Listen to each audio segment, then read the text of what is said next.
Are pro-life Christians compromising by voting for Donald Trump in light of some of the troubling things that he has said about abortion and abortion policy? What is really at stake in this election? We've got Dr. Albert Mohler here. He is the president of Southern Baptist Theological Seminary. He is the editor at World Opinions. I have been listening to his podcast, The Briefing, for years. He is so insightful, cuts through the noise so well. You are going to find so much clarity and so much wisdom from him today. This episode is brought to you by our friends at Good Ranchers. Go to goodranchers.com/Allie. That's goodranchers.com/Allie.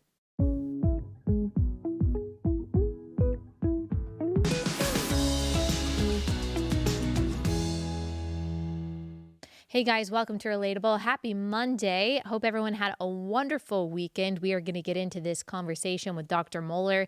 Just want to say a couple of things. I am going to respond on the show to Russell Moore. Many of you know exactly who that is, calling me a Nazi in Christianity Today. And I'll tell you why he said such an egregiously malicious thing, and I will give you my reply to those words in the pages of Christianity Today tomorrow. But today we're going to talk about how Christians should be thinking about this imminent election. But before we get into it with Dr. Mohler, I just want to remind you, Toxic Empathy is on sale. So many of the topics that we are discussing today are covered in this book, as I explain how women in particular are targeted by progressive bad actors with emotional manipulation tactics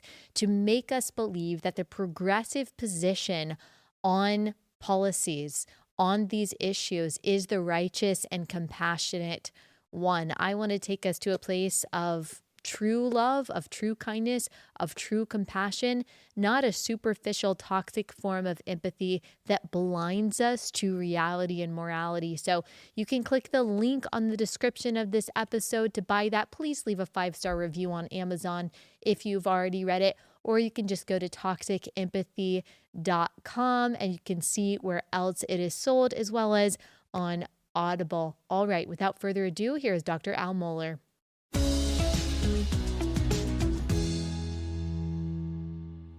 Dr. Mohler, thanks so much for joining us again. I wanted to have you on because you have helped me so much for several years in thinking through the issues that matter, but especially this election season. We've got a lot of demoralized Christian pro-lifers who feel that there's no one who truly represents them on this ballot. And because of that, there are a lot of people who are going to sit out, or maybe they're going to write in. They don't know what to do. Can you just help us think through that as someone who has championed the pro-life cause for such a long time? Yeah. Well, Allie, Beth, first of all, it's good to be with you again. And I appreciate the way you set up the situation, because that is where we are. There is a sense in which there's no champion for the pro-life cause in either party at the top of the ticket.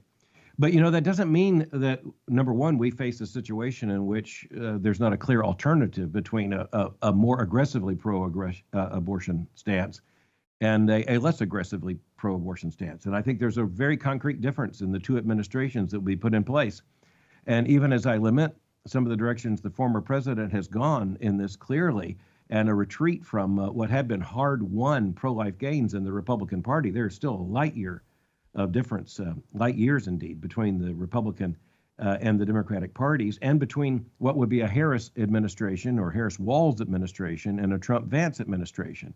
And so, we have to remember that the pro-life movement didn't get to, say, the reversal of Roe v. Wade, except working for a half a century.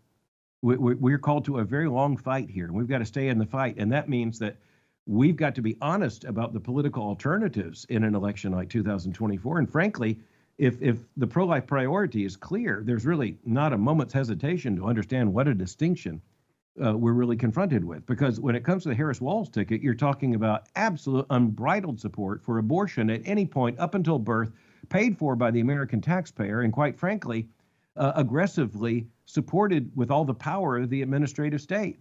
On the Republican side, it's a very different picture. And frankly, we need to be honest about those two stark alternatives. hmm I heard Governor Walz say in the VP debate that abortion is a fundamental right, and I noticed just Yes. um, in their animation, Kamala Yeah. and Walz in the debates, that this is really what they're most excited about. This is when they Yeah. kind of become most articulate. It's when they sound the most knowledgeable when they're talking about abortion. Their fervor just Right. comes out in full force. And he said this is a fundamental right and shouldn't be Yeah. left up to the states. Can you translate that for us? What are they talking about when it comes to legislation and enshrining Yeah. into law abortion as a fundamental right for the entire country? Oh, you are so right to zero in on that term. And it really has two meanings in this context. And the meaning that Governor Walz, I think, certainly has in mind is the meaning that any limitation upon that right has to meet an extraordinary legal standard, a constitutional standard to stand. So a fundamental right, like, say, a freedom of expression, the freedom of the press, it requires an extremely close scrutiny standard by the courts to see if any restriction could stand. The second meaning of fundamental right is that that's something that government doesn't create, it recognizes. And, this is right in our founding documents, the right to life, liberty, and the pursuit of happiness, and that they're unalienable rights. And that's to say that our founder said there's certain human rights that, and we understand this from the Christian worldview, there's certain human rights that the government doesn't create, it just recognizes and agrees to honor. And, that's ridiculous when it comes to abortion on both counts, because there is no society throughout all of human history that has somehow come to the claim that abortion is a fundamental, inalienable right. That's just insane. But, hmm the left, one of its strategies is saying things over and over again to where it eventually sounds like it could be true. And the next thing you know, you've got courts saying, well, that sounds like it's true. And you've got millions of American people who say that sounds like it's true. We need to strip back the reality here. And, when Governor Walz says it's true, he operates as if it's true. I mean, you have Governor Walz, he signed one of the most aggressively pro-abortion bills in all of, I won't say American history, all of world history, hmm in which there's absolutely no restriction on abortion, period, in the bill that he supported and signed into law in the state of Minnesota. So I'll tell you this, I think he means what he says, and that's what scares me the most. Is it too far to say that the Harris-Walz administration would want to make it impossible for states to restrict abortion at all? That is exactly what they mean. When they use that expression of fundamental right, they want to make it, Kamala Harris at one point said that she thought that abortion restrictions ought to be put in the same category as certain issues that came up in terms of equal rights on the basis of race, so that the states would have to have pre-clearance. This is back when she was in the Senate. The states would have to have pre-clearance for any law restricting abortion. Well, you know what would hmm happen? That clearance would never come.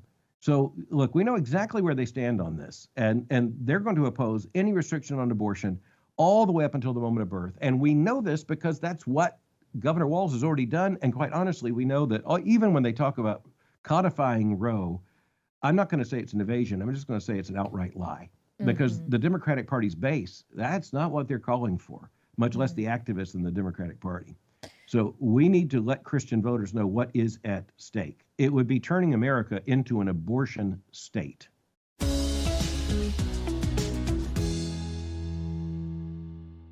First sponsor for the day, my friends at We Heart Nutrition. They have an awesome company with amazing products. All of their women's supplements come in the most bioavailable form, so your body is actually absorbing the ingredients that you need.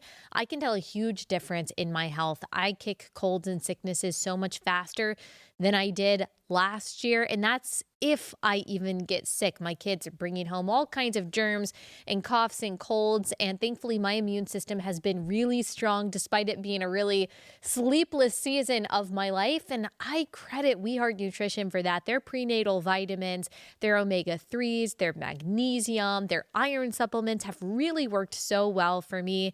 They don't make you nauseous, and your blood work is going to be improved. At least it was for me. And if it's not, if you're not happy, they actually have a 60-day happy heart guarantee. If for some reason you don't like your supplements, you can get your full money back, even if you've used all of your vitamins. Go to weheartnutrition.com. Use code Allie at checkout for 20% off your order. Also, I've got this little bamboo supplement travel case right here that if you spend $50 or more, you can get one of these. And I've got one at home, and I love to use it when I travel. So go to weheartnutrition.com, code Allie.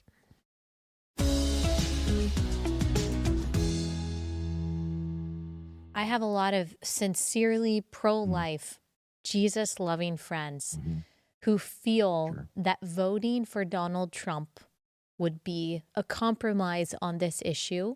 I heard Ryan Anderson, and he doesn't represent that view that I just articulated. This is kind of separate, but he articulated the dilemma that we're in, that if we continue to reward a compromising GOP with our votes, then we basically, as Christians, become the cheap date of the Republican Party, that they can basically do anything they want as long as they aren't as far left as the other party and will still vote for them. And that's something that I've wrestled with, even though I'm voting for Donald Trump. Are we rewarding their compromise on this issue and the LGBTQ issue by continuing to vote for them, even when they kind of make it clear they don't care that much what we think? Well, I think the principle argument you make there, the argument on principle, is one we just have to think through. And then there's the pragmatic and timing argument. So let me start with the pragmatic argument. We're having a conversation here just days before the election. The switcheroo when it came to Joe Biden stepping down, Kamala Harris coming on as the Democratic nominee, and frankly, even the lamentable policy shifts of the Trump campaign. These have come too late for us to talk as if we're really trying to figure out what to do between now and Election Day. So let's just be honest. Yeah. We have just a few days before Election Day, and even going back to August, this cake is baked for the 2024 election, and we're going to have to take responsibility for our vote in this election. And that's where I come back to the principle issue. If in principle, you can only vote for candidates who you know are in their hearts completely committed to the pro-life cause, you're either going to fool yourself or you're not going to vote. And so I go back to the fact that I was a teenage volunteer for Ronald Reagan, and no apology there. That was a great experience. And I celebrate the administration of Ronald Reagan as the 40th president of the United States. I can't tell you today what Ronald Reagan felt in his heart about abortion. I can tell you what he did in policy. I can tell you what platform he ran on.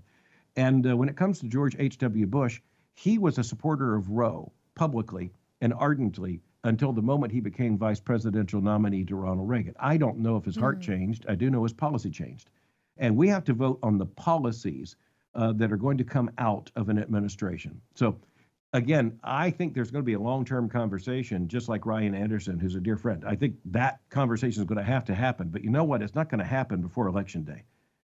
And we really got to decide what we must do on Election Day. And then let's pledge now we're going to be in that conversation right after Election Day as soon as it's logistically possible. Right. And again, just looking at the differences between the current administration and what Donald Trump would be.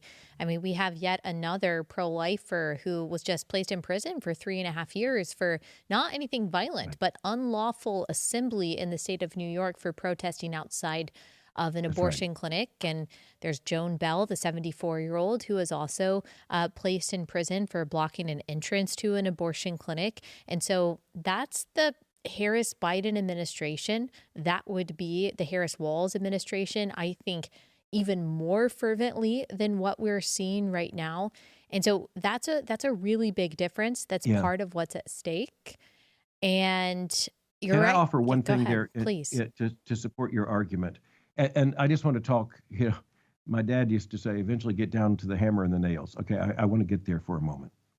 I truly believe that if the Harris-Walz ticket is elected. And if they are able to push through, and the most important issue here is going to be the Senate, given the filibuster possibility. But remember, the vice president has said she will oppose eliminating the filibuster for a vote on abortion rights. If she's elected and they can push this legislation through, pro-lifers just need to understand that would instantly mean a radical abortion state in the United States of America. I mean, the entire country as an abortion state. And, how we would recover from that on the other side, I mean, we'd have to figure out a strategy, and some of us are trying to think it through what that would look like. But I just want pro-lifers to know it would be a catastrophe beyond anything we have ever experienced in this country. It would be a catastrophe far larger in scale than Roe v. Wade, which at least acknowledged the right of states to restrict abortion in the third trimester. We'd be talking about an absolute pro-abortion America. And, I think, Allie, Beth, I'll just go to say this. I think our experience with the Obergefell decision and same-sex marriage, it indicates that America does a moral reset. And overcoming that moral reset is something that I think pro-lifers need to take into account. It's a daunting obstacle. And right now we have a chance on Election Day to prevent that from happening. I don't claim that on Election Day we have an opportunity this time to make a radical advance for the pro-life cause. We need to avoid an absolute disaster. Yep. I absolutely agree with you.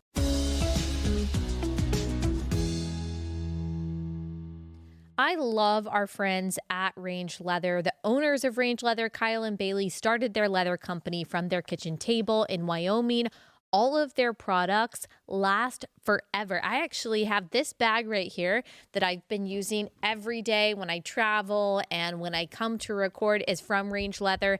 I love it. It has withstood so much. I've spilled things on it, spilled things in it. I take it everywhere and it still looks amazing. Their products are so high quality that the more you use them, the better they look. And that's because all of their stuff is handmade in the United States. They put so much effort and care into every product they make. And so we're looking at the holidays. If you're looking for a really high quality gift to give your relate-a-bro or relate-a-gal in your life, then check out Range Leather. Go to rangeleather.com/Allie and get 15% off any product. That's rangeleather.com/Allie.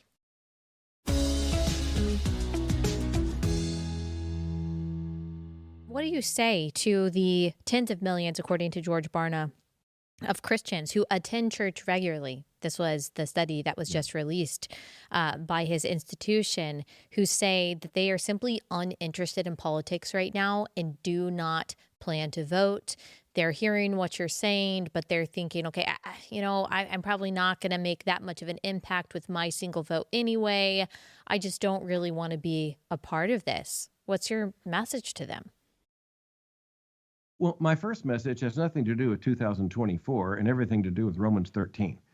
In the sense that we bear a stewardship. And if we fail at that stewardship, then shame upon us. I think sin upon us. And when I use sin here, I mean a failure to exercise a stewardship.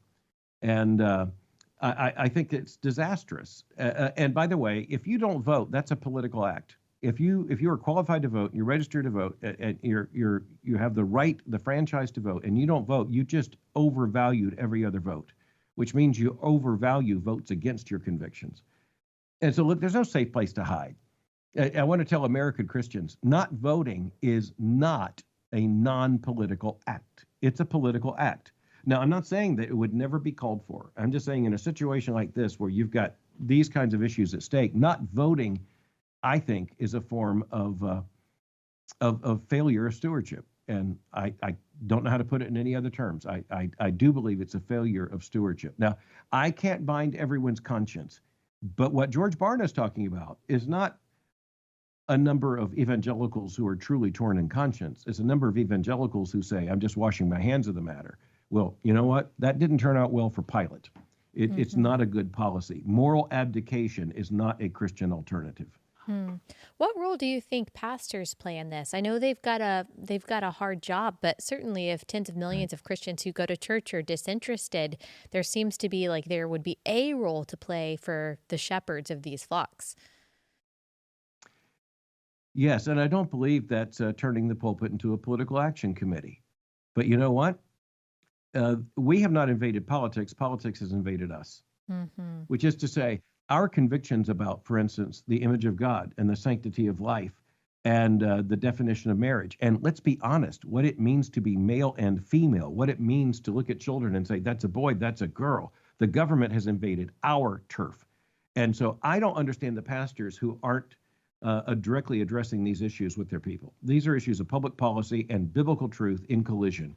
And I don't believe abdicating that responsibility can be defined as faithfulness for pastors. And I will be clear again, I am not saying I want pastors to show up with a donkey or an elephant on their lapel pin. I want them to show up preaching the word where their own church members are facing the intersection of biblical truth and a deeply secularizing, antagonistic culture. Yeah, and you really don't have to get very far into the Bible to answer what are considered those cultural war questions. Just go in 27 verses, and we've got the answer right there to a That's lot of our exactly right. questions. Yep. You know, Allie Beth, one of the things I try to do when I talk to Christians about the Christian worldview and ethical priority is, as I say, how close is this to creation order? Because Yep. creation order is God's intention and purpose for his glory demonstrated. And you point out it's so early in creation order, we're talking about Genesis 1 with the Imago Dei. And by the way, male and female created he them. Hmm. I hear a lot of Christians who, I characterize them as kind of being in the mushy middle, who will say, I understand what you're saying about Republicans maybe getting it kind of right on abortion, but, I'm holistically pro-life. And I don't really think the law has anything to say or anything important to say about abortion. We can handle that in the private sector. I'm going to vote for the Democrats because they help the poor, they help the marginalized, they help those on the outskirts of society that we're supposed to reach out to. And we'll deal with the abortion issue more on a personal level. They might call themselves holistically pro-life or pro-all life, and they kind of use that justification to vote for big government Democrat policies. What's your response to something like that? I've seen this for decades now, and you're exactly right. The language they use is I'm holistically pro-life, and somehow that ends up meaning that you're as concerned about greenhouse gases as aborted babies. And I just think we need to call that out for what it is, and it's evasion. It's an effort of those, and kind of you're a little kinder than I am, the kind of a squishy left, Yeah. to try to say all these issues are basically just part of a muddled policy proposal. And I just think you can just look at one, you look at the other, you say, I think this will make differences in the lives of real people. I'd love to have time to just dissect, by the way, the left's claim about the welfare state. Please. And I want to point out that the welfare state, as it was originally intended, by the way, which was to support the natural family, we'll never know if that would have worked out or not, simply because the left just messed that up from the beginning, separated the idea of public welfare from supporting the family and marriage to just, what now becomes this radical dissolution of the family and rewarding persons on that basis. So I just want to say, I can't take that kind of argument anymore, Allie Beth, with a straight face. I can't take it anymore and just say, well, that's naivete. It's not naivete anymore. It's deliberate evasion. And, here's where I just mentioned about male and female, and I know you teach this very well. The closer you get to creation order, the higher the ethical priority. And so I just want to say the defense of life in any sane Christian analysis has to be a far higher, even prior category to deciding, what AFC checks should be based upon. Yeah. And if we start on the other end, it's just evasion. Yeah, you're absolutely right. That's a good point about the flipping of the priorities, basically putting greenhouse gases or whatever example it is, or immigration in the same bucket as abortion. And I see that a lot from a lot of, I don't know if they're well-meaning or not, but it's a lot of Christians who believe that their Christian responsibility, and a lot of pastors, I see this from them too, to simply say, both sides are bad and leave it at that. To simply say, sure, some of the policies on the left are bad, but look at Donald Trump and look at who he is personally, or look at some of the things that he said. And they see that as kind of boldness, or they see that as courage Yeah. and clarity for their congregations. I really see that as a lot of moral confusion, and their Yeah. congregations are probably ending the service thinking, okay, but what am I supposed to think about those things? And then they're Right. finding the answers on Instagram, which I don't think is a great system. Well, you have a great way of describing that. I want to turn to some of those pastors and say, okay, I want you to tell me your base minimum for the candidate you would support. Hmm. I want to know what moral requirements you put in place. And then I want to know how you consistently hold to those. And I'm not saying that it's irrelevant. Of course, it's very relevant. Character has to be a part of our consideration. But, you know, quite honestly, when you look at American history and you ask honest questions, we are looking at the fact that we're voting over one sinner in regard to another one. And again, I don't want to act as if I'm suggesting there's moral equivalence. No, that's not a faithful argument either. But we do need a sane analysis of how we're applying a moral judgment here. And this is where we can't act like our electoral vote, our vote on election day, all of a sudden ends our moral responsibility. We're responsible for what happens when that person for whom we voted operates in office. And that's what I just don't see. I think there are a lot of people who say, I'm just I'm going to put the election as the giant moral category and answer that one way or another, and I'm not going to take responsibility for what comes after. The fact is, we've never been able to vote for a perfect candidate, and holding that up is just an irrational, unbiblical standard. We do have to understand we have to take responsibility, and by the way, not just for the candidate that's put in office, but the government that implies. And so in our system, as you well know, 4,000 direct appointments by the president. You're really talking about who's going to set the direction for the entire federal government. And so I'm not saying the character issue is irrelevant, but honestly, you look at this election, I've got character concerns everywhere I look. Mm-hmm.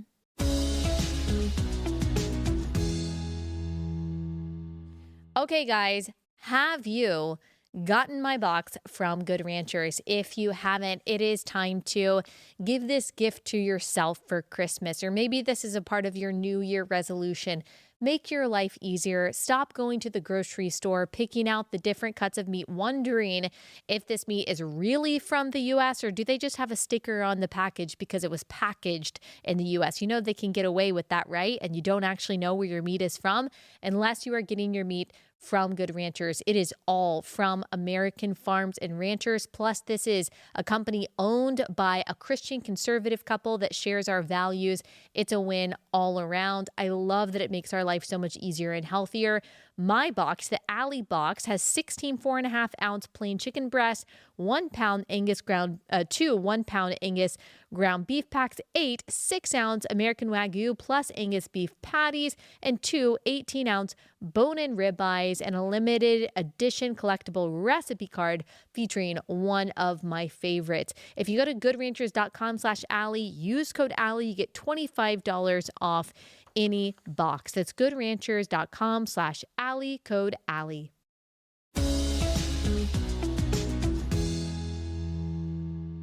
On the LGBTQ issue, last week we had a young woman. She's barely 18 years old, and she was injured by a male volleyball player who was playing on the opposing team, who, of course, being bigger and stronger than his female teammates and opponents, he spiked the ball, hit her in the face. She had a brain bleed. She was knocked unconscious. She has permanent neck injuries.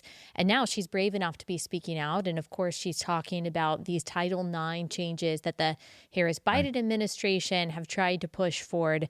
And that, of course, Harris, if she wins, is going to be championing. Tell us how to think about this issue and what you think is at stake if Harris wins. It's hard to talk about this without getting emotional, honestly. It's hard to believe that we're facing this kind of reality now, in which you have biological males who are playing, by the way, not only in a way that's unfair, but in a way that makes it unsafe for girls and women to compete in sports. Women fought very hard for the right to be supported in athletic endeavors and teams and athletic sports and programs in colleges, universities, and high schools. And Title IX was a part of that. And it was also tied to the effects of racial discrimination and all the rest. And when you all of a sudden put the T in that LGBTQ series, you throw the entire world upside down. And Allie Beth, I just have to be honest. I don't think those who are the proponents in the main, I think most of them are lying when they say they believe this. Because, all I have to do is hold up the picture of the University of Pennsylvania women's swim team. Mm-hmm. And one thing is not like the other. I mean, you just look at it. There's a male body there. I don't care what you say ideologically. That is a male body, and Americans recognize it, which is one of the reasons why I think long term this is an issue in which we can bring some definition. But when it comes to that particular issue, we need to understand two things.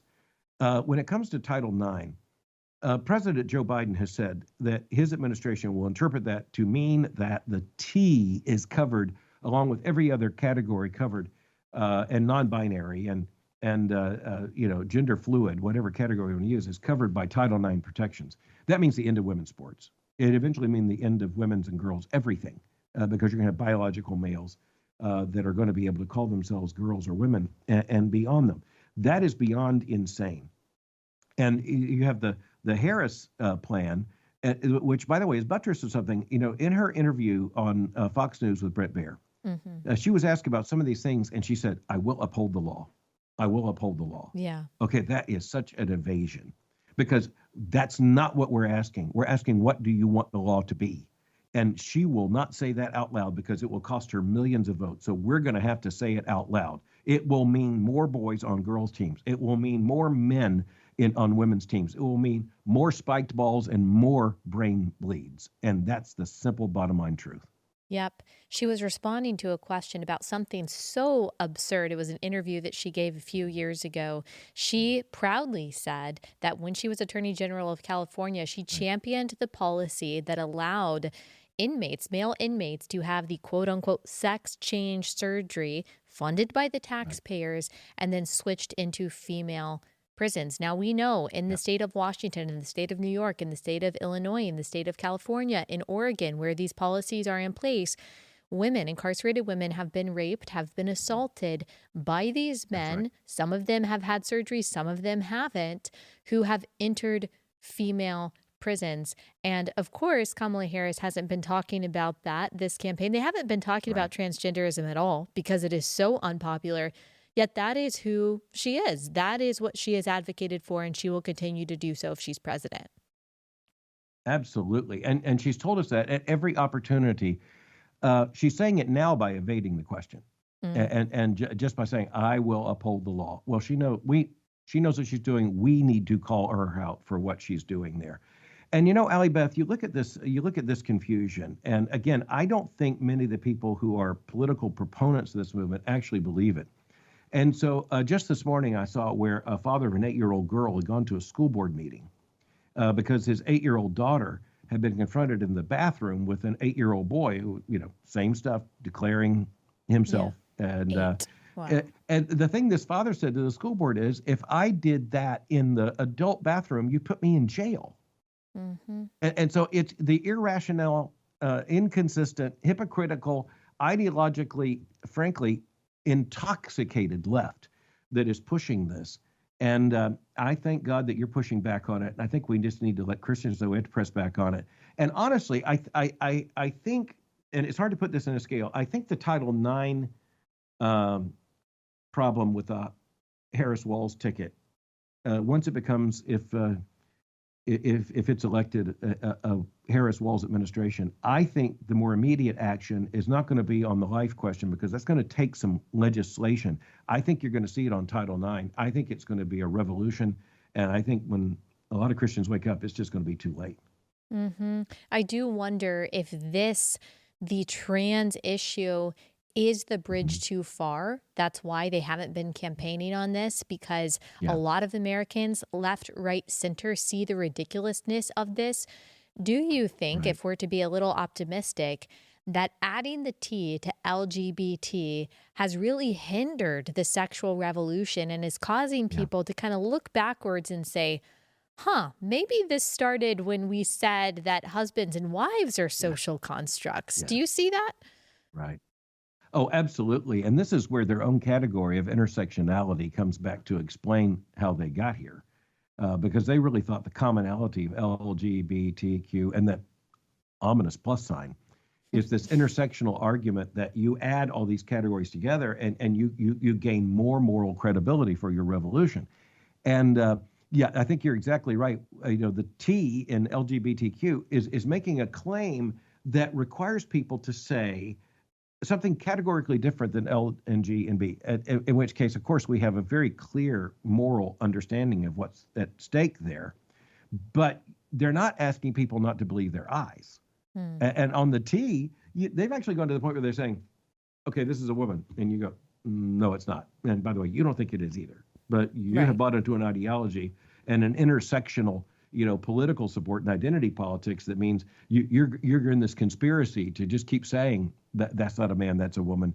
But, honestly, this is where I think you're right. The problem for the left is that once they are exposed for the falsity of their argument in T, well, most people are logical enough to figure out then they really have a problem with L and G and B too.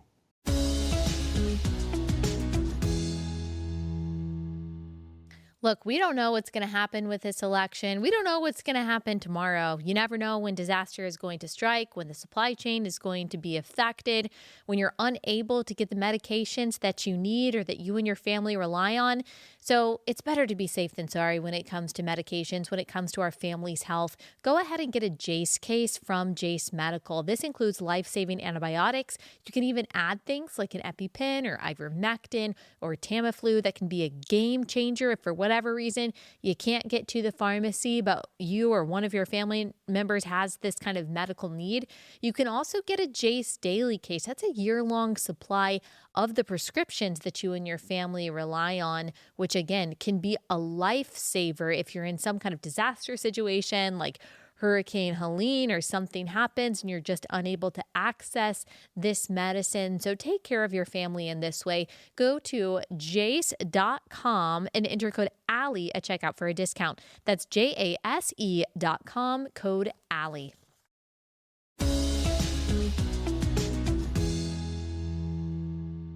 Can you remind us what the Equality Act is? Kamala Harris has been a big supporter of that, of course, and Democrats have tried to pass it many times. Of course, if Democrats control Congress, she's in the White House, it's going to pass very easily. I think that's probably one of their top priorities, to your point.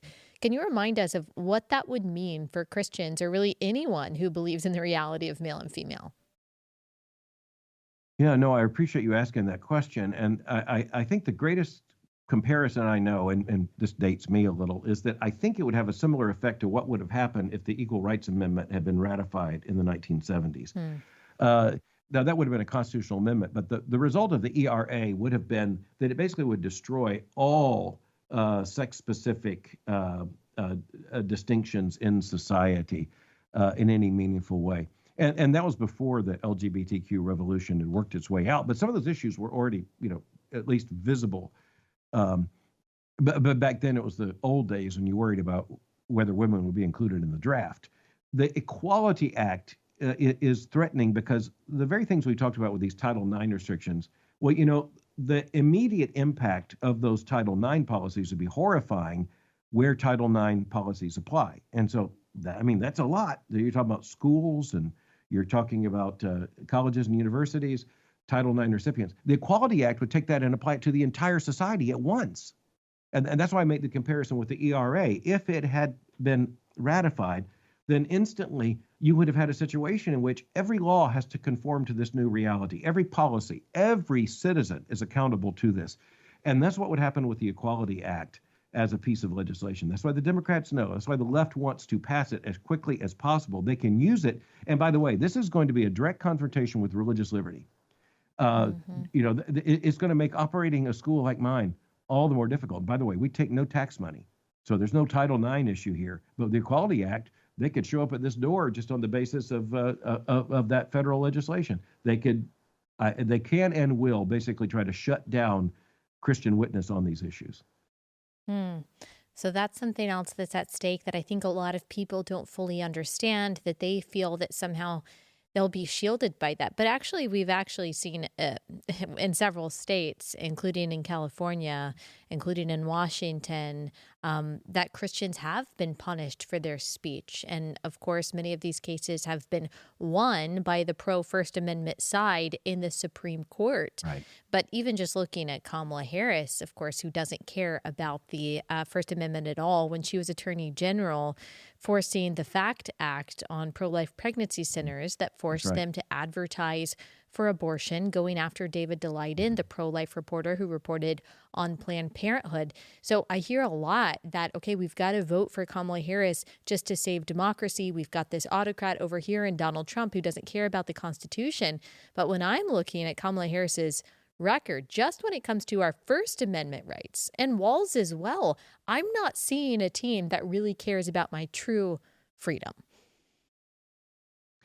Oh, it's so helpful you detail the issues just that way, Allie, Beth. And I don't mean this against all lawyers, but I'll say it's not one of the faults of Donald Trump that he is an attorney. Mm-hmm. It is one of the faults of Kamala Harris that she's the former Attorney General of California. Mm-hmm. And you look at what she did as Attorney General, and you're exactly right. And I add to that what she suggested in terms of pre-clearance for states restricting abortion. She is no friend to our constitutional rights. And that begins at the very beginning, even with religious liberty. And I'm not saying that she will come out and campaign against it. I'm saying she has taken actions that have presented huge subversions of basic liberties. And that pre-clearance issue, I know I come back to it again, but what it tells me is she's a threat to our constitutional order. Mm-hmm.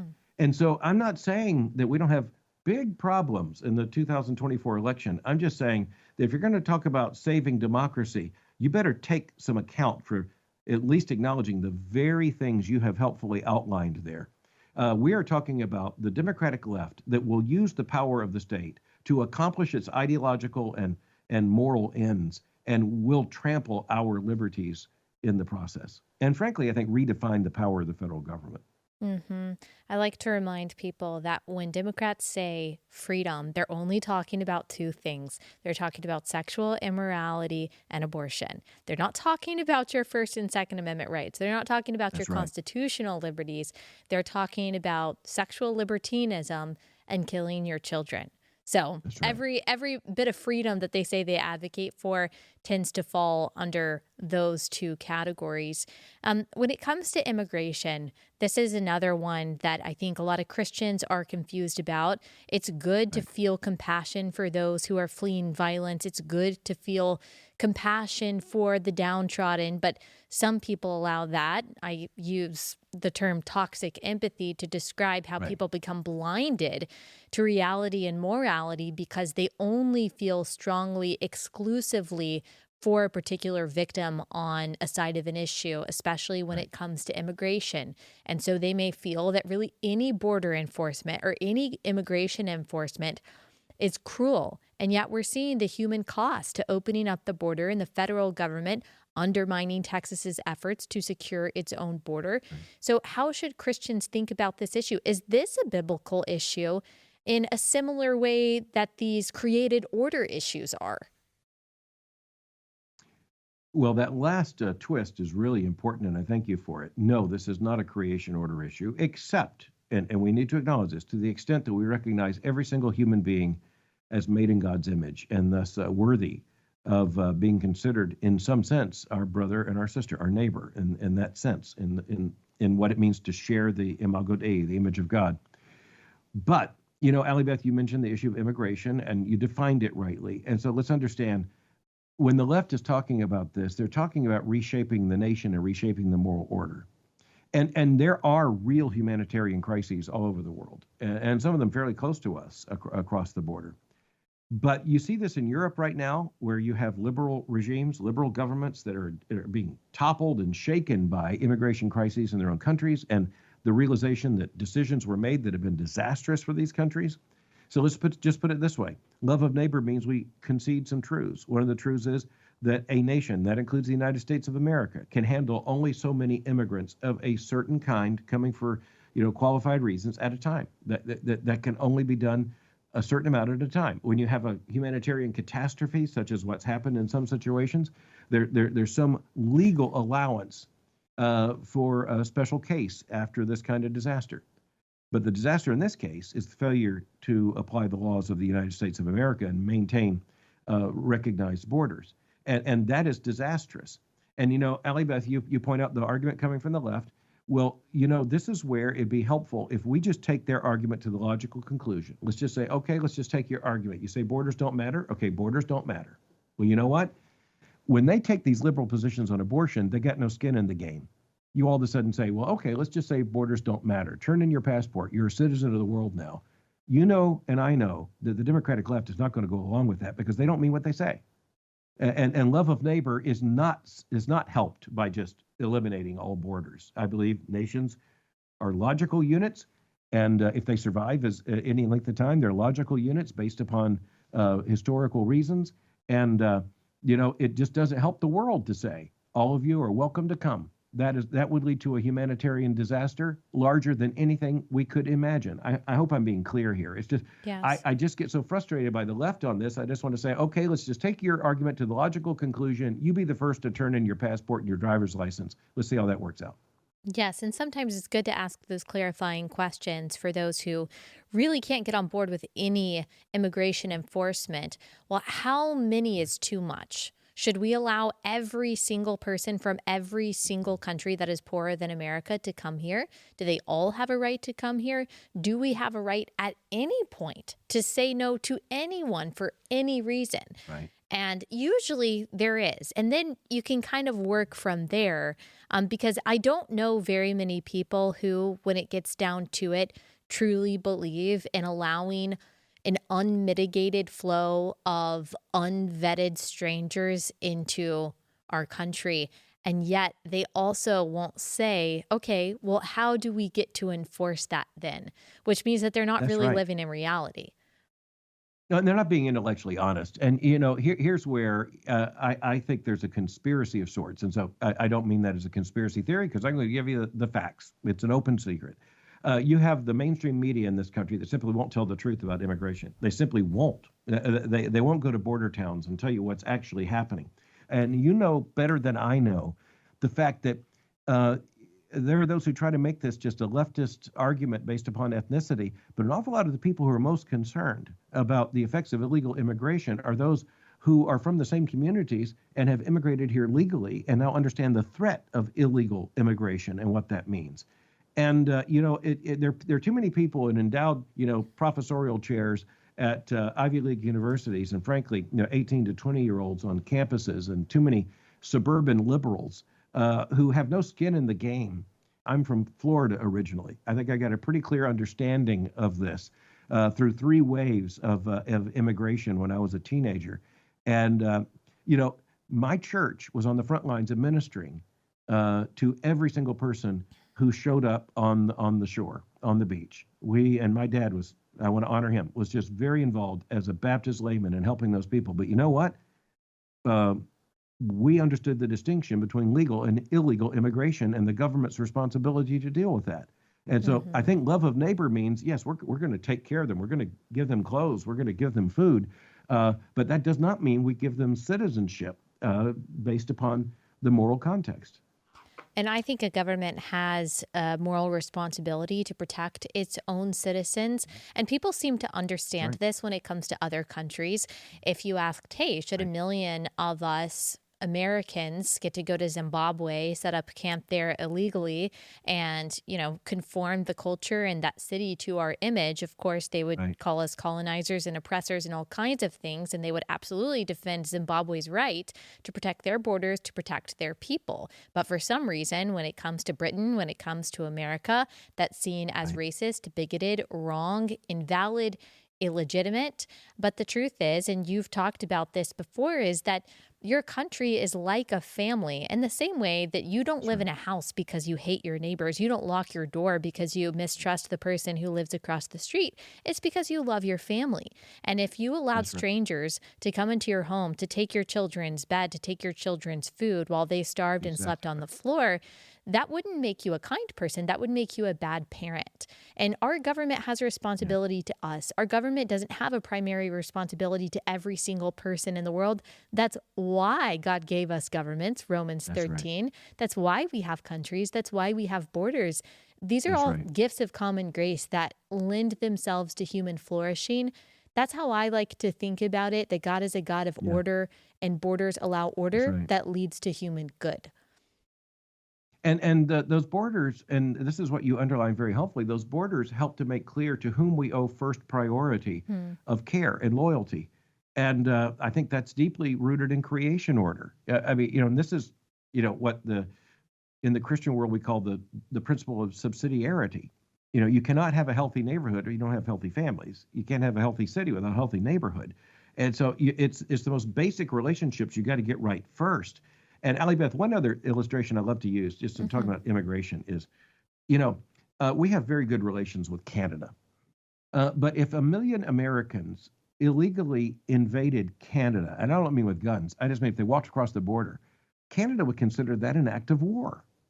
This is, in other words, the liberal politicians playing around with this and the ideological left, they're not honest about how this actually works. And so I think we need to call them out on it and just say, again, if you mean what you say, turn your passport in. Otherwise, let's be honest. Right. And the DOJ, this is just insane to me. Right before the election, the DOJ is suing states like Virginia because Virginia threw off non-citizens from their voting rolls. And the DOJ is actively saying, no, you can't do that. It seems that they're saying, no, we want these non-citizens to vote. If non-citizens can vote, then what special rights and privileges do we have as citizens? And then again, that's just another way to undermine our sovereignty. I was kind of surprised by the audacity of this administration. Maybe I shouldn't be. Right. Yeah, you hear the argument, and I've seen this in several sound bites with people who are asked pointed questions, just as you raise the issue, and they say, it doesn't happen, it can't happen, and we want to make sure it continues. In other words, it doesn't happen, but we want to make sure people have the right to do that. Yep. It's just absolute dishonesty.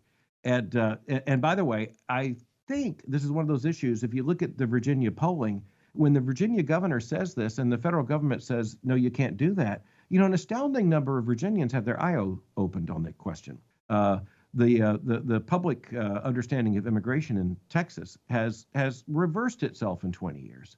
And frankly, you've got even Republican politicians who've had to reverse their argument in 20 years because they've had to come to a new reality of what illegal immigration means. And so I think we need to call out the hypocrisy and the dishonesty when we see it. Yep, absolutely.